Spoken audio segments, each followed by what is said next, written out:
to a show.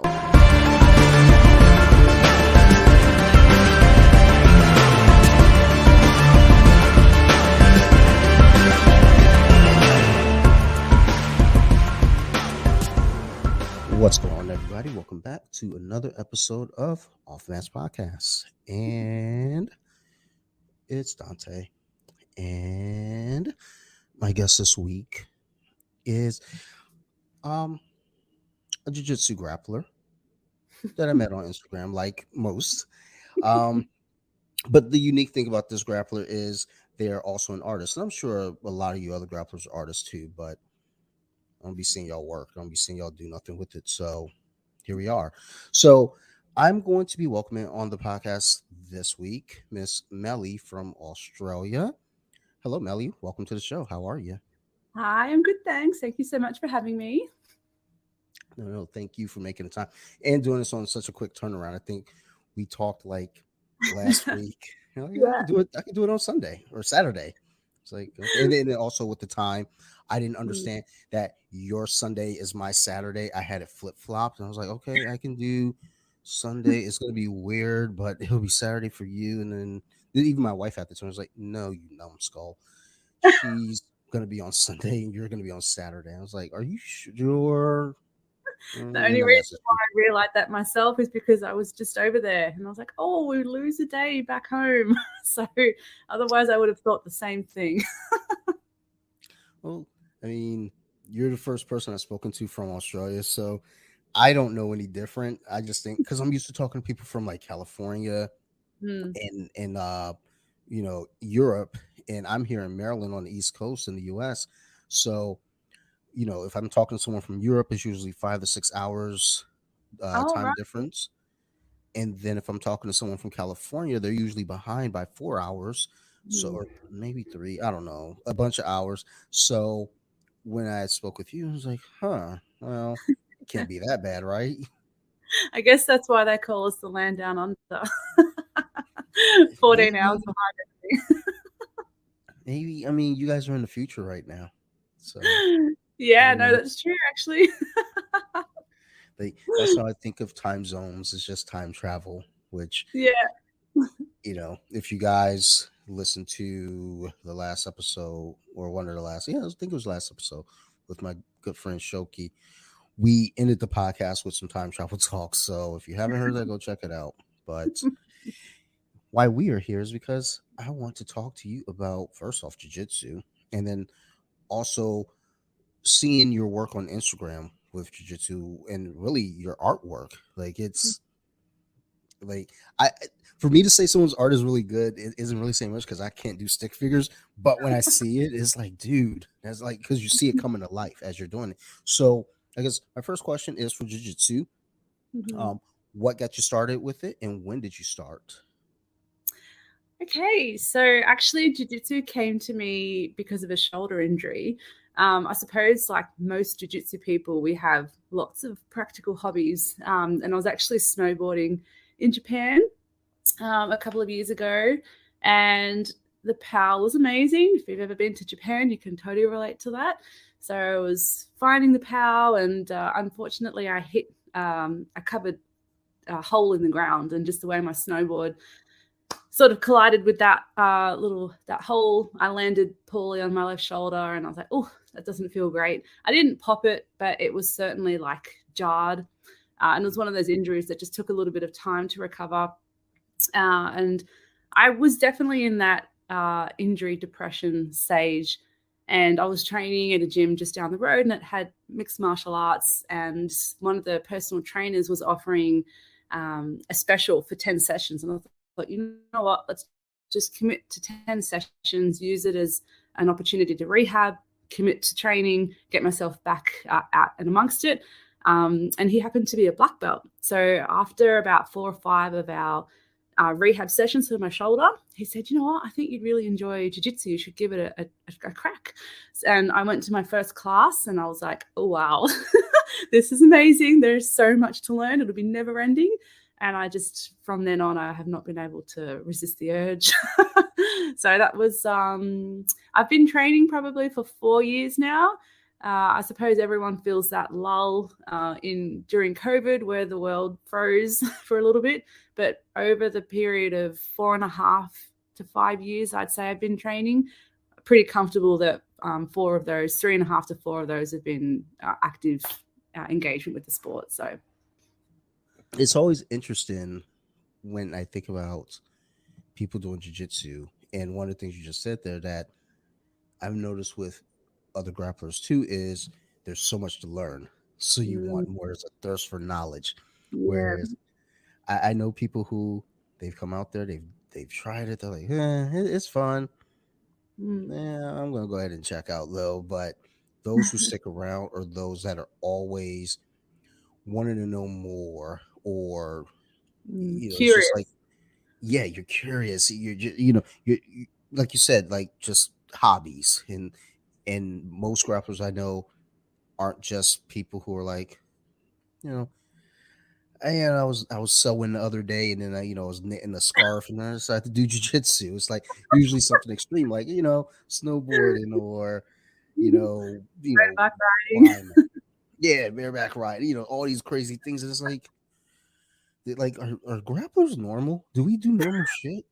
Well, probably not. Actually, during when Australia was in lockdown, I did take up crocheting. So it's on one of my list of hobbies. So we can't rule it out entirely for me. I mean, it's that's the thing though. It's like you probably figure like, okay, well, we're kind of down it down a little bit. Let me just, reel it in. Let's find something that's not destructive on my body. Let's crochet, a blanket or something. Yeah, actually, I That's was good. making little jujitsu toys. So I made a lion, put it in a gi. Like it was just everything sort of comes back to jujitsu Yeah, in that creative aspect too. So it was quite fun. good, But good. certainly there are lots of hobbies, but I think jujitsu is definitely my favorite. And because there's always, it's just one of those fascinating sports where you can be the same rank as someone, you can have the same number of hours or years on the mats, but you just don't know what they know, and they could know something more, they could know something less, but everyone always has something to offer. It doesn't matter who, what, where. Like it's incredible how you can't have your blinkers on, you have to have your eyes wide open, and it's a great sport for that. Yeah, jujitsu. I know I post memes every so often. We make fun of white belts and blue belts. I'm a blue belt, so Yeah, me too. when people get mad at me for making fun of blue belts, it's like, dude, chill. I'm a blue belt too. I'm just as dumb as you. Chill, dude. It, but Doris. but the thing is, yeah, like we all know something that someone else doesn't know. Even white belts. I've had white belts, not even necessarily explaining jujitsu, but just kind of practical, things in life that can translate to jujitsu. That's like never thought of it that way, and that's how I apply it to my grappling life. Is like just like picking up things along the way. So we all know something. We all can help each other. Absolutely. Whether it be a kid, when you're coaching a kids class and just Mm, watching how a kid does something, it's like, huh, never thought about that. So yeah. And it's so good to share. Like it's a really good sport to share. So I love that you can share wins, you can share losses, you can share knowledge, you can share experience. Like it really is, you can make it whatever you want it to be. So sure. What's the jiu-jitsu scene like there in Australia for you? Where exactly are you in Australia? Like, because my wife I was mean, trying to break that down to me. I was like, I don't know. It's Australia. just this big floating island beneath the rest of the world. So I'm actually in Sydney, which is on the east coast. So I'm not sure if you're familiar with the east coast, but Queensland is north of us, and then we have Victoria and then Tasmania, kind of on that east coast line. So I'm kind of just below the centre line, if you were to cut a horizontal line across Australia. In Sydney, which is really good. It's a sport that's growing. So for us, we have It's still, I'd say, relatively new. Really, like, there's lots of amazing athletes that come out of Australia, and you start to see us on the world stage. Like, we had plenty of representation over in California at Worlds, you know, just recently, which was amazing. And we've got some big names sort of coming through. I'd say that Australia Jiu-Jitsu in kind of like the next 5 to 10 years, when we get some of those kids growing up through the sport, it's going to be something pretty special to see. So right now, I'd say we're kind of like, it's hard to describe, but I'd say we're probably like intermediate level. Like, if you were going to measure us on a scale of jiu-jitsu, it's like we've got like an iceberg situation going on, where we've got those really awesome athletes right at the top there. And below the surface, we're starting to grow those athletes that are going to come up soon enough, if that's enough of a description. It makes perfect sense. I get Yeah. you. It's a growing sport. I mean, Yeah. it's a growing sport worldwide. Period. So, when you hear about it in another country, there's always this question. Hell, even here in the U.S., when I have guests on, I always want to know what's the jiu-jitsu scene like in New Mexico or Arkansas or wherever it may be, because I'm here in Maryland, and I think the jiu-jitsu scene is pretty cool here. We have quite a few schools. We're active, in the bigger competitions, things like that. But then if you talk to someone from Michigan, where I'm originally from, then my question is like, hey, what's it like up there? And I'm really asking that question because if I go to visit, I want to know where I can go train. That's what that really comes down to. But Yeah. I also do want to know, like, what's it like for you all? Yeah. So I guess like another way that I could describe it is, having just spent time in California for Worlds, I was really lucky to go and train at a handful of gyms over there. And the difference, I suppose, in the training is how strategic and technical the knowledge is. So all the coaches that I spoke to over there, it was mind-blowing the level of detail that they went into, because the students are at a level where they're like, yep, I've got this muscle memory down pat. I know what my game is. I know what I'm trying to get better at. Talk to me about how to be the best at the highest level. Like, it's really, really cool to like just sit and listen and have those conversations. Whereas in Australia, whilst we have a lot of skill and knowledge in that area, it's not in all of the gyms. Like, we've got, like, again, it's that there's a few here and there that I've seen that at, but might have just been topical or seasonal because of Worlds. But every gym that I went to in California was just like pow with that technical knowledge. So it was, pretty fascinating how the priorities of training are a little bit different between the gyms I've been to in Australia and then my experience just recently in California. So that was really cool. It seems like California, I mean, that's kind of the hotbed, Yeah. hot spot for jiu-jitsu here in the US. I mean, New York is pretty good, in Jersey as well, but California, it's like everyone that I've encountered through social media, if I'm talking to someone and we're like, hey, you want to, be on the podcast, I automatically assume they're from California. Oh, right. I would say 7 out of 10. Right. Okay. It's California. Surprisingly, I don't really encounter a lot of people from New York and New Jersey. Oh. When I'm on social media, I do, but I don't. It's like I talk to more people from California. So, but it makes sense what you're saying. It seems like they're always kind of on the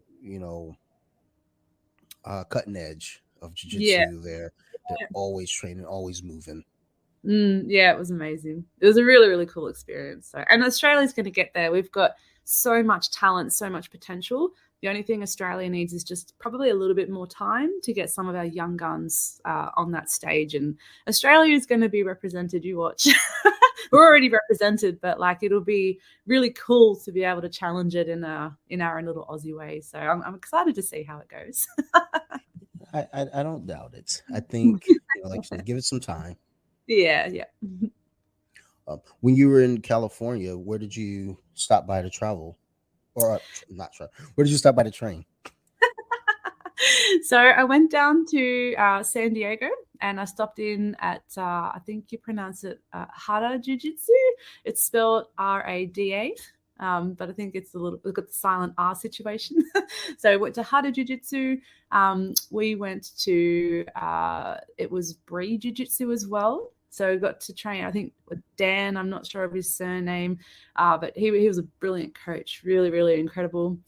And it was electric jiu-jitsu as well. So yeah, amazing. We had a really great experience. The welcome was so incredibly warm. Like it was just, hey, you're here for Worlds, no worries. My gym is your gym. Come train and let's, roll and share. And it was great. Really, really awesome. Good, good.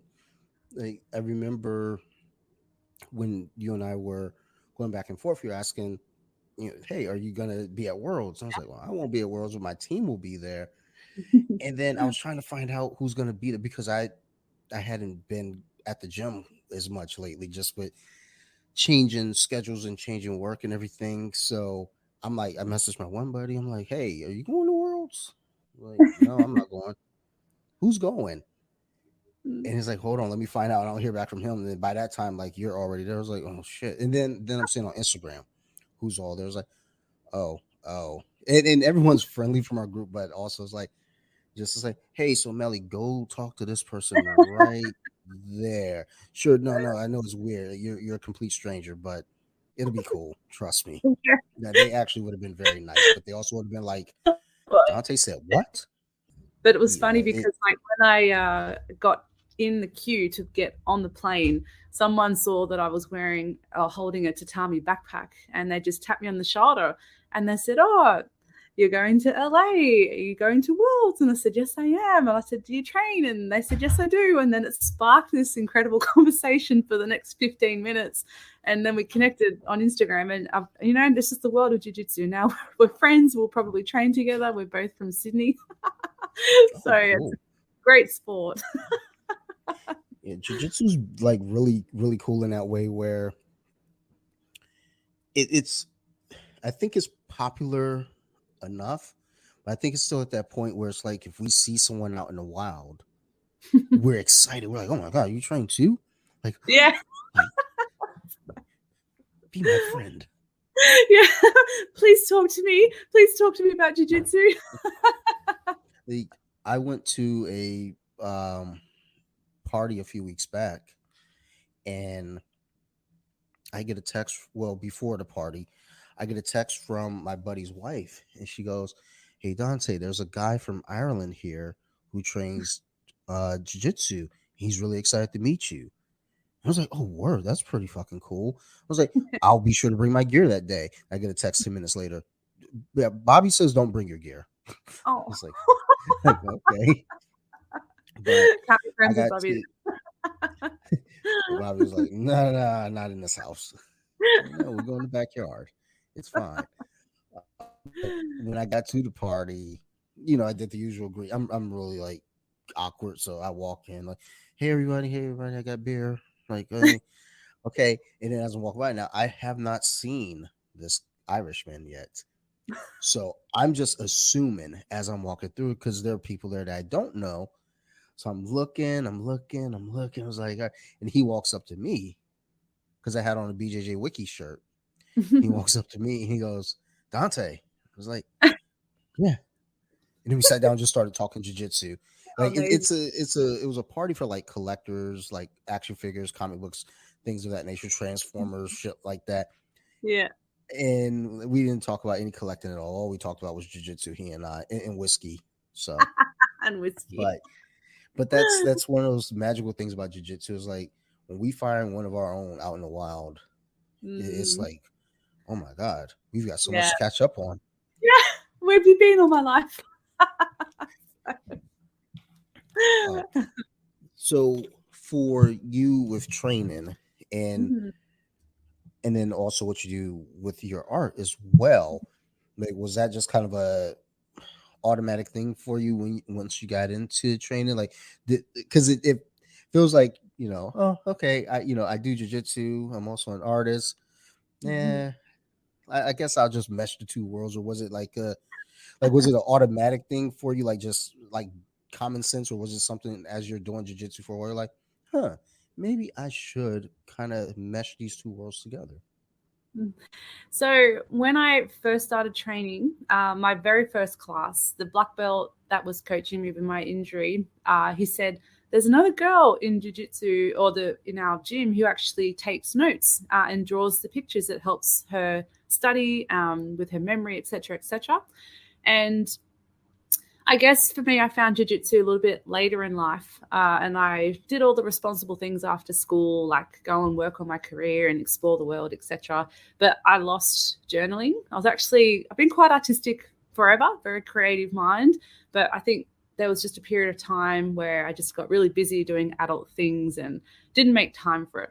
So when he made that suggestion, I thought, oh, that could be a little bit of fun. So I went straight to the shop and bought myself a little book. And from my very first class, I'd actually taken notes. And the first drawing I ever did was a stick figure. Like it's horrendous how bad this image is for my first class. But the beautiful thing is how it's advanced from my first class. I still take notes and I still draw pictures and techniques after training. But I guess it kind of started because someone else suggested it. And it continued because it has always been something that I've thoroughly enjoyed doing. But, jiu-jitsu being the sport as it is, it just gives you so much. And I guess it brought back journaling and an opportunity to express art as well into my life. So, yeah, I guess in one ways it was always going to happen, but it came through someone else's suggestion, which was really cool. Cool. That's interesting. Because, I don't know, in my mind, I just had this already preconceived idea. I was like, she probably just put on the game. I was like, I'm going to draw this right here, right there. I'm going to just start just sitting there at the gym, just drawing people as they're training. So I was like, what the fuck are you drawing? Like, what are you doing? Like, No, it as they actually get choked unconscious. Hold that thought. I just have to quickly draw you.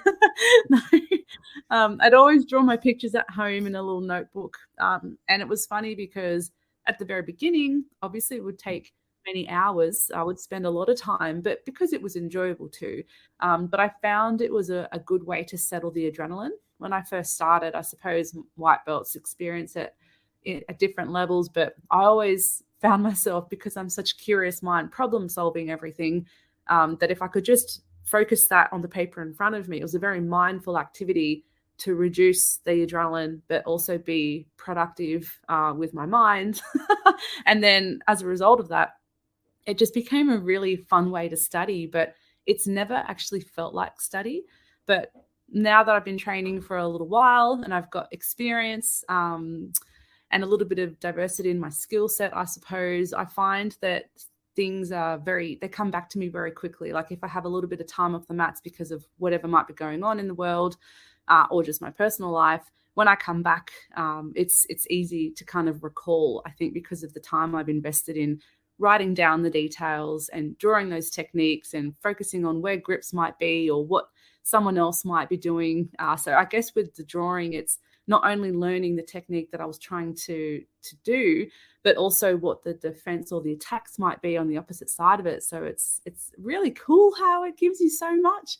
And I actually have 1, 2, 3, 4, 5, 6, 7, 8 books, A5 books of notes from my first class, and I've kept up every single seminar, every single session, everything that I've done. I've got at least one page to recognize that in these journals. Yeah, that's next level. Just like I write. Jeez Louise, dude.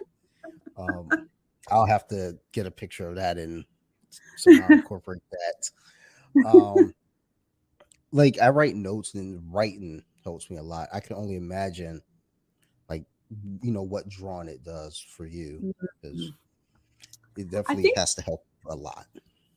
Yeah, in some ways now, when I think about it, it's nearly like cheating, because once you have the image and I've drawn the technique, all I have to do is, and I'll send you a photo, is I just draw arrows with pointed details of what might be happening or what the grips are or what the intent is or what the concept is. I think articulating it in a paragraph without an image would be far more difficult. Whereas because I spend so much time building an image or a technique in a drawing, I'm just, I guess maybe I'm just advanced with how I take my notes, but I don't think I could write it from the top of the page to the bottom. I definitely need the picture to help me visualize it, and then jot down exactly what I'm trying to achieve or what I'm trying to defend. So I also think with you having been in the experience, so when you're drawing the notes or drawing the technique, you know what you're looking for. It all makes sense to you. My daughter found my journal. It's not that she found it was sitting on the table. She starts flipping through. Now she's at that age where she wants to read everything. So she's flipping through and she's reading some of the notes. And as I'm listening to her read them, they make total sense to me. I was there. I know exactly what the move is. But as I hear her reading, there's just like this puzzled sound in her voice as she's reading. I'm like, yeah, trust me, you ain't gonna get it. And I oftentimes wonder if like someone who, if another grappler could read those notes and know what's going on. So, but I know because I was there. Mm-hmm. So I've tested that with my notes, actually. So I did this seminar once when I was up on the Central Coast, which is just about probably an hour and a half north of Sydney. And it was an incredible leg lock seminar, no gi. I love it. I think because I'm quite tall, I really enjoy leg entanglements and things like that. So when I came home, I actually drew, I think it was 7 pages worth of techniques and notes around it because I was just like, oh, this is so exciting. So I documented everything to the best of my recollection, which has actually improved as a result of this note taking. So I highly recommend it if anyone's ever sitting on the fence about doing it or not. But my girlfriend, who I train with quite regularly, couldn't make this seminar. So 2 weeks later, we ended up going to the gym together, and I brought my notebook and I opened up the pages to this particular leg lock seminar, and we were able to recount the whole session based on the notes that I'd taken. So obviously not in the greatest detail that a black belt would have been able to articulate it, but all the concepts, all the key points, everything that was relevant to me at that seminar that I captured in my notes, I could share with her with the same level of confidence as if I'd just done the seminar. So I was pretty happy with that. I thought, oh, wow, I'm quite happy with being able to share this through my notebook. So it was very cool. Well, I mean, it sounds like, again, what I've seen on Instagram and then what you just described there. I mean, it makes sense. You should be able to see it and get what's going on. It's like, okay, makes perfect sense. I get it. I mean, again, unlike my notes that I write, I mean, again, they make sense to me because I was there. I know That's exactly all what that I was matters, talking about. right? Yeah. But You're the intended audience. yes, and that's what I try to remind myself as I'm writing the notes. Is like, well, look, this is for me, and Yeah. even here, like my handwriting here, I write It's fine. extremely like detailed, Yeah, I love it. but it's like I remember that I have to then say to myself, why am I writing so like neat? This is for me. I know what the fuck I write. I know what I'm saying. Versus like I think I always have in my mind like someday the house will get like buried in a collapse or something and people find my journals and books. I was like, we have to decipher this and read this perfect handwriting. Whereas nobody's gonna ever see these notes but me and my daughter who's Yeah. like, oh, what's this? Um, so with making a trip out to LA for Worlds for you, like how did that come about? Like because like for us here in the US it's like, oh, just gonna go over to LA. I mean, that's not that bad. It's like down the street for us, kind of, not really. Like you're coming from another country, like you're coming from across the ocean. Like Yeah. that's not just like a decision you make, like you're just sitting there, at the breakfast table one morning, eating like eggs, and you say, I'm probably gonna go to LA next week. Like, yeah, good idea. Yeah, so this was a pretty special experience. So my closest girlfriend in jiu-jitsu, Serena, she had her eyes on competing at Worlds one day. And she's an incredible athlete and she does really well here in Australia. And she wanted to test her skill set on the world stage. And I said to her, I'm like, look, if you go, I'll come with you. Like I'm not going to compete, but I'm, your biggest fan, the world's best cheerleader, and I'd love to come and just, cheer for you on the sidelines. So anyway, she booked her ticket to come to the US, and I followed suit. So I was certainly inspired by her journey to go to Worlds and have a crack. And it just gave me a great opportunity because together we were able to train at those gyms, and we were able to learn and get some new experience and share things with other practitioners. And then I got to see her perform at Worlds, which was absolutely incredible. And I'm so proud of her. She did such a great job. And so that's how it all came about. So this probably, I think it was around March that we finalized our tickets, but we'd spoken about it for a couple of months prior to that. But I think in her mind, she'd always had a goal to get there. I just went along for the ride. So it was great. I was really happy that she went all in, because I got to experience Worlds in my own little way. Like I love this sport so much. I love everything that it has to offer. I love to contribute to it, which is one of the reasons why I have the Instagram account, so that I can share and, I don't know, just bring some smiles and joy, like in another dimension. I mean, competing, is obviously a big part of the sport, but I just love that I kind of have a little bit of something else that I can offer too. And because it makes so many people happy, as well as myself, it's kind of like win-win. And being able to do that and go to Worlds, like I got to participate, as a cheerleader and support all my friends and see some really incredible Australian athletes competing as well. I guess I just was like, oh, an opportunity's here. The door is opened. I must walk through it. And there I found myself in California, training at some awesome gyms, drawing some amazing pictures, meeting fantastic people, having an awesome conversation with you. Like, it's just amazing what this sport can offer. Yeah, jiu-jitsu, like I said, it's a magnificent thing. It's amazing because, again, you don't know who you're going to end up meeting. Some of my closest friends are grapplers, and I met them through, obviously, jiu-jitsu, and quite a few online through Instagram. Like, two of my closest friends that I talk to every day, just about, I met because of jiu-jitsu through Instagram. So amazing. So cool. It's like they said in what was it, Point Break, movie Point Break, about surfing. Young man said to Keanu Reeves, "Surfing is the source, man." I say that about jiu-jitsu. It's the source. Yeah, it's certainly brought a lot to my life, and it's keeping it alive with art. So it's great. It's something for everyone in it. Yep, absolutely. And also, a big point that you made there too is being there as a cheerleader.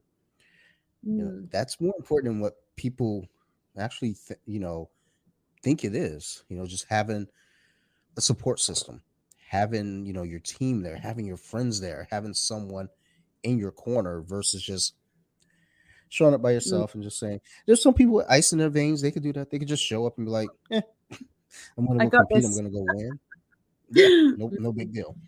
And then others, not that others necessarily need to have a backup support group, but it is nice to know that you have someone there cheering you on. It's nice to know that your team showed up for you. So good. Yeah.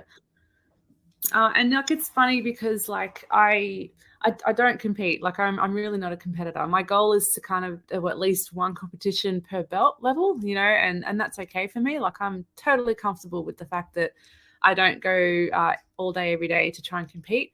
Of course I want to learn. Of course I want to progress. Of course I want to get better. But competing's just not quite right for me at the stage of my life that I'm at.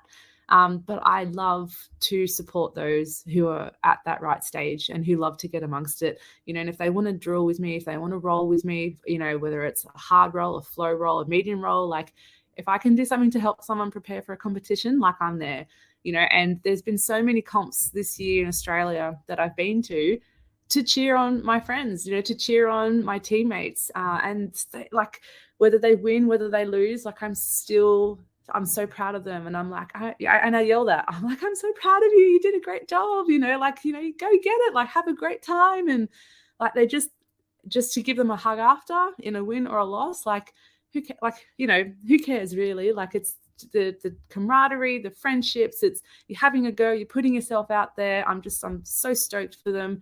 And one day, like, they'll all be there for me. Like, it's just kind of how it is. But in the meantime, I'm loving the encouraging of others and just helping them be proud. Like, there are we've got some really people who are really hard on themselves, and I love helping them see the rainbow. It's like, oh, but you did this really well, or you had a go, or just trying to help them see a little bit of success somewhere. So it's amazing.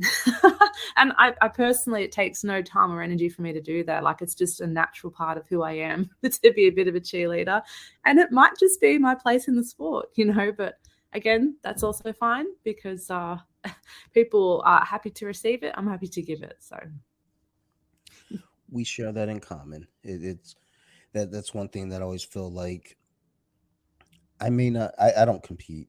Like, I've competed, but I don't regularly compete. It's just not my cup of tea. I watch my teammates go through what they get through, and they're great. They're really, really good. They're it's I can't even explain how good these males and females are at jiu-jitsu. It's just that's not my journey. But when it comes to training, if a teammate needs me, what do you want to drill? What do you want to work on? Like, now that my schedule has opened up where I have the weekends available, now I was like, oh, there's a competition locally.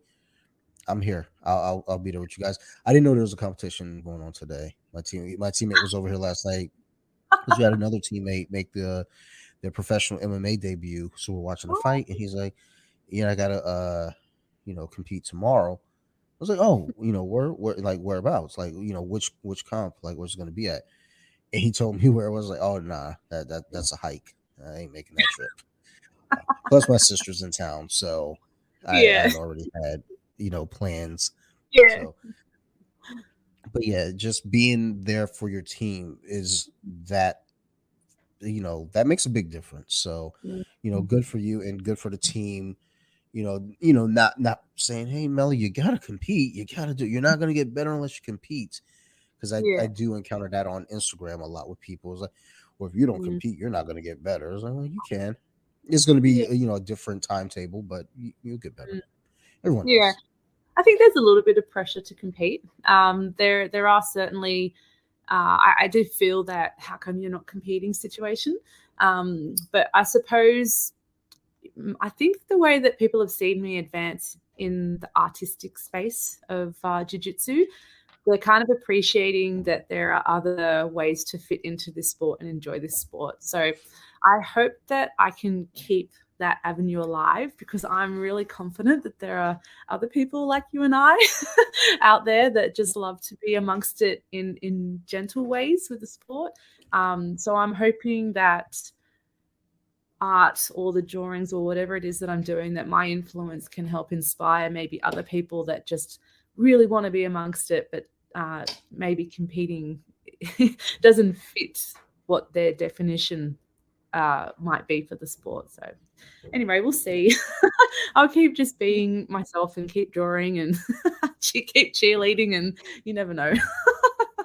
Well, our journey, everyone's journey is different. So this is your journey and your path, and those who are competing, that's their journey and their path. So That's right. there should never ever be a point where you feel like, man, if I don't compete, I'm a punk.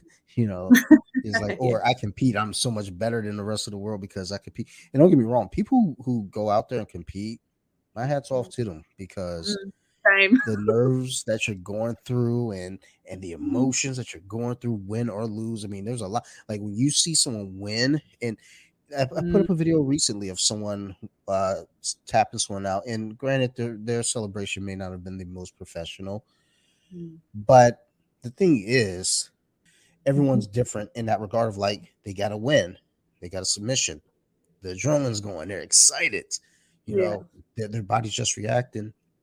Whereas a lot of people are like, oh, that's so unprofessional, da da da. And some people are like, they win, and it's just like, okay, I won. Very, very humble. We're all Yeah. different.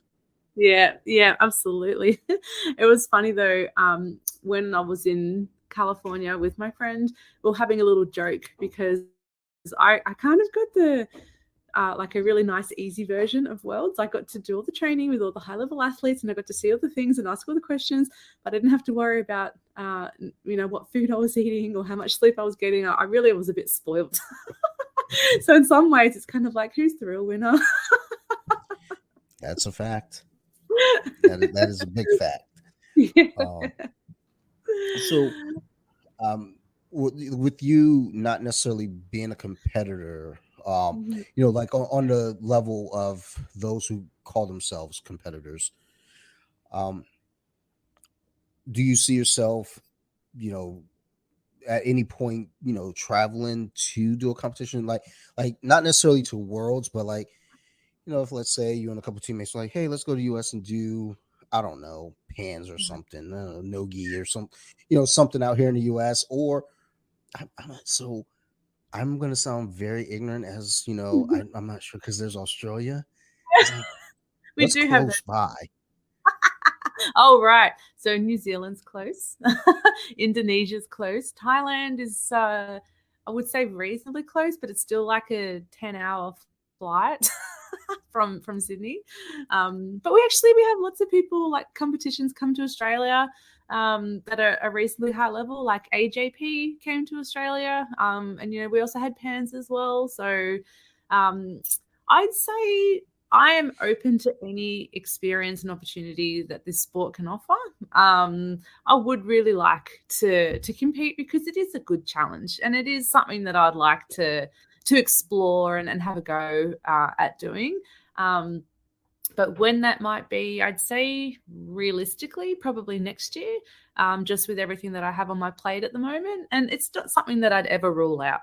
It's probably just, if you had a priority list, it's not as high up there as other things that I can achieve in this sport at the moment. So, I mean, not that I expect to ever be a world star, but I would like to have a go and just test myself and learn some new things, meet some new things, and also just a new dimension to the sport as well. Like, I fully appreciate that it's a whole nother perspective on things, which I would like to experience and explore as well. But like I say, realistically, it's probably going to be next year for me. Okay, all right. Well, when do you do, you know, make that move? You know, I'm there. I got you. I'm in your corner. I'm cheering you on. Like, Yeah. I'm, like I am a fan, so I got you. Thank Um, you.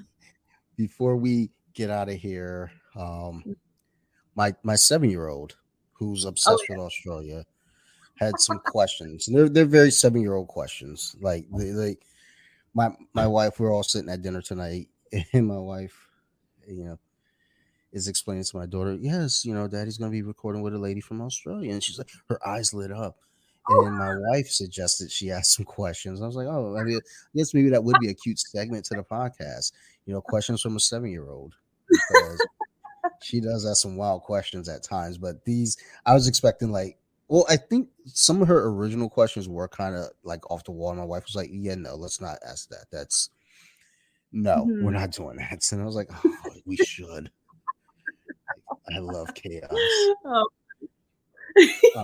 But my 7-year-old would like to know, because we always talk about Australia and the many um, animals that we are terrified of here as Americans.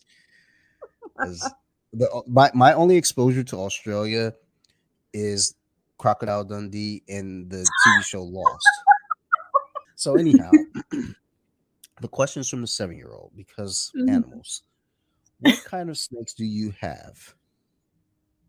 We have so many. We have so many. I remember I was in Western Australia, which is about a 6-hour flight from Sydney to Perth, but then fly north another 3 hours, say. So right on the western side at that north end, near Broome. And we were inland a little bit from there, but just to give you some geological baseline, we were flying to a gorge, and we had this helicopter drop us off in down in a gorge, and there was a black death adder. And it is called that because if you are bitten by this snake, that you have basically 6 to 10 hours before fatal injury. Like, it's a very, very scary poisonous snake that we came within, I would say, 5 meters of. And let's just say we quickly retreated and moved on. But we certainly have some very deadly, deadly, deadly snakes.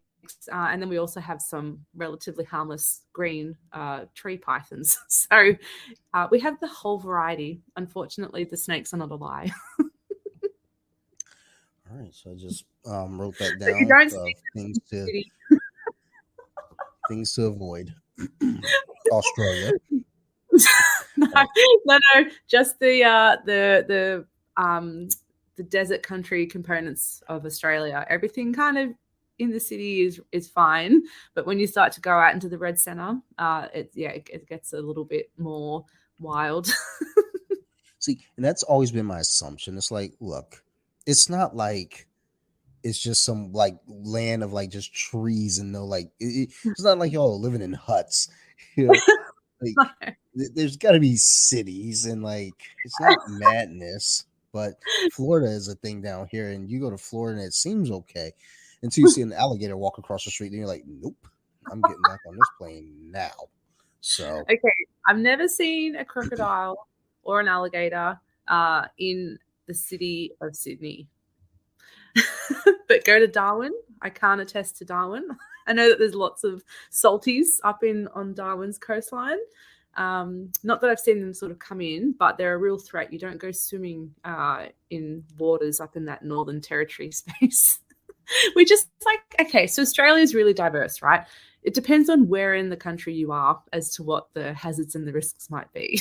In Sydney, it's relatively fine. You know, you'll have your little spiders and things, but you're not going to see like too much chaos when it comes to dangerous animals. But if you're in the Red Centre, or if you're up in Darwin, or if you're up in that west side, or like whether it's North Queensland or Western New South Wales, okay, sure, maybe the wildlife's a little bit more prevalent there. But, you know, in the southern ends where it's a little bit more city, and I'm not really selling it to you, am I?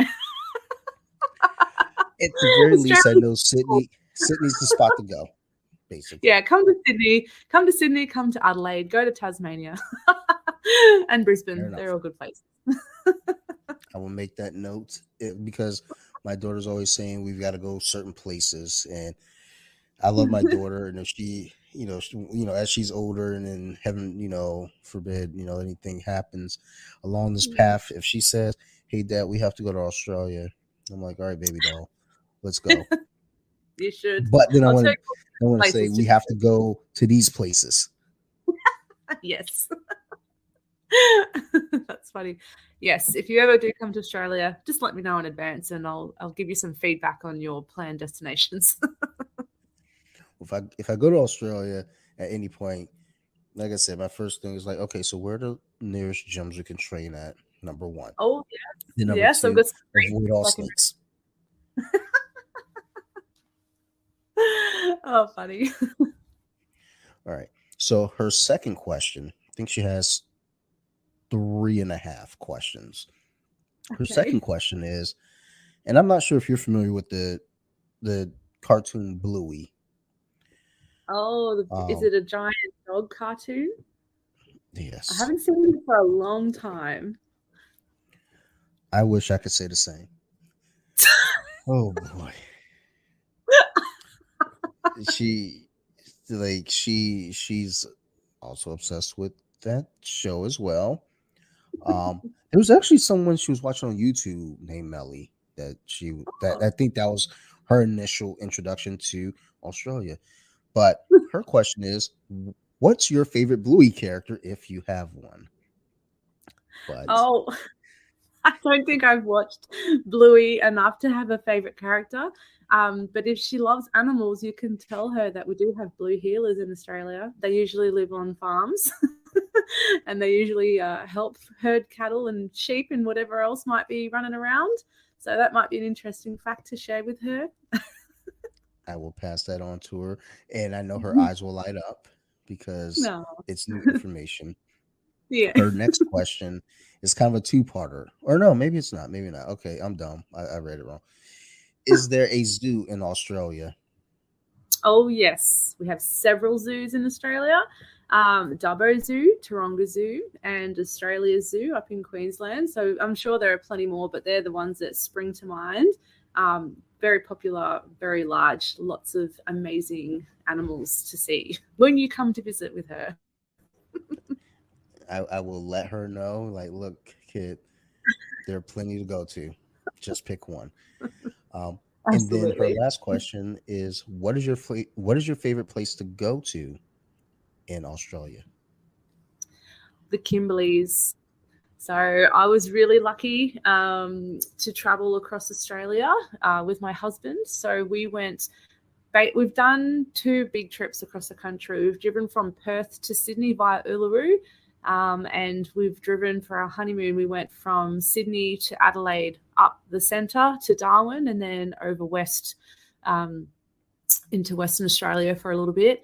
And the Kimberleys, of all the places that I've been to in the world, and I'm really lucky to have travelled and experienced and seen a lot, the Kimberleys is just out of control beautiful. Like the color of the rock, the just the landscape, the bushland, everything about it is just, we have to go back. Actually, the next trip that we're planning is to go back and spend time specifically in the Kimberleys, because it's just like the gorges, the water, everything is just mind-blowingly beautiful. So if anyone who's listening is in Australia and they're a camper, go to the Kimberleys. If anyone is wanting to come to visit Australia overseas, make time to go to the Kimberleys. Like, it's beautiful, beautiful, beautiful representation of Australian nature.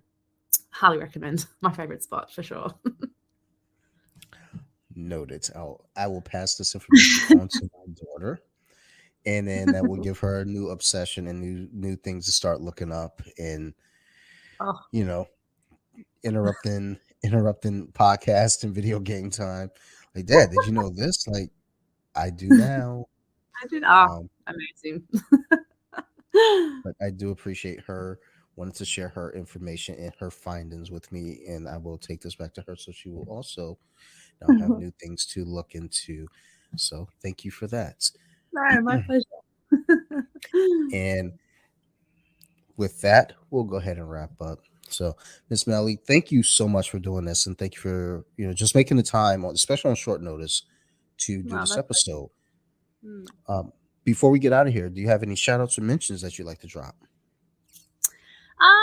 No, I think honestly, I'm really happy to be here, and thank you so much for the invitation. It was such a nice opportunity to talk and meet another practitioner, and I hope that I've inspired maybe anyone to start taking notes, to start drawing, to get amongst jiu-jitsu in a way that works for them. And yeah, just thank you so much. Like, I really appreciate it. So No, no, absolutely. And again, thank you.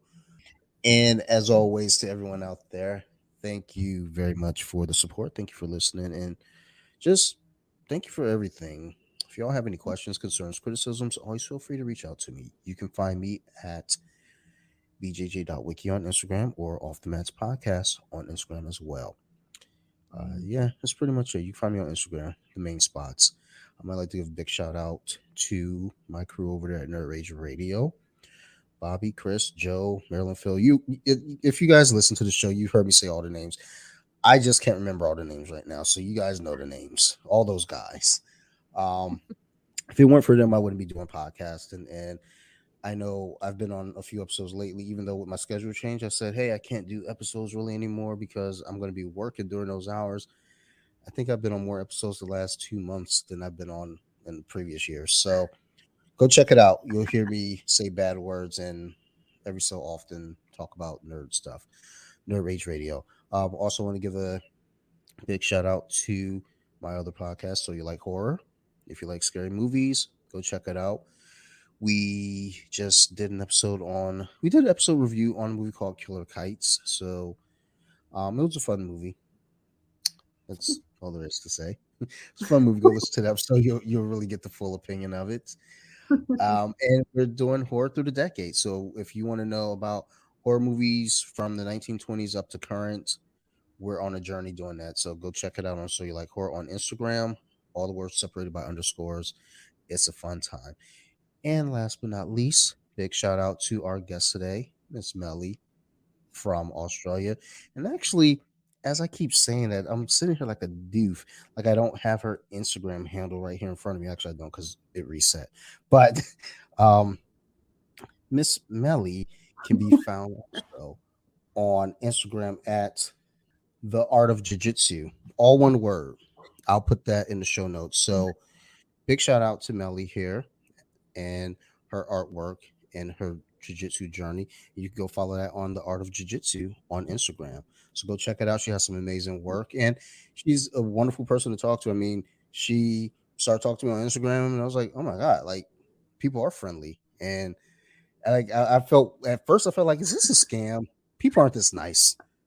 Like, because I've been getting hit by a lot. I got a text from a scammer today talking about your refund is on its way. Go ahead and click this link. I was like, boy, get out my face.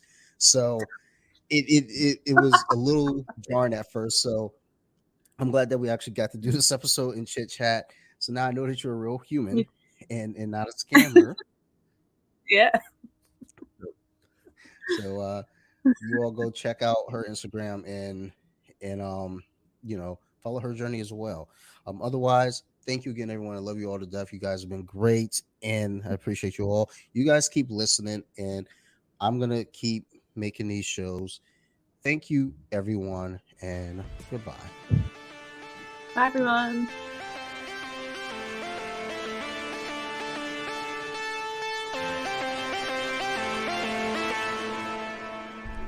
Deeper with it.